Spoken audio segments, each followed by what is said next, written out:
तो अल्लाह से इजाज़त चाहिए कि मैं ज़रा उनको देख लाऊं। तो अल्लाह ने इजाज़त दे दी और साथ में ये हिदायत फरमाई कि तुम जाओगे लेकिन उनसे ना बात करने की इजाज़त है, ना सवारी से उतरने की इजाज़त है। उनने देखने का कहा, देखकर वापस आ जाओ। ये अल्लाह का बंदा वहां तशरीफ ले गए और जाने के बाद जब वहां पर गए और बेगम के साथ हाजरा देखे इब्राहीम अलैहिस्सलाम आए हुए, बड़ी खुश हुई। फरमाया कि नीचे उतरे, आपकी कुछ खिदमत हो।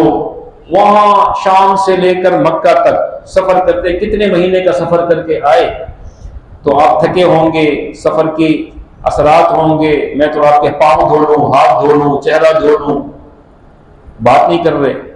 वो भी नबी की बीवी थी, समझ गई कि अल्लाह का हुक्म है, फरमाया, बस सर हिला दिया, बात नहीं फरमाई, समझ गई।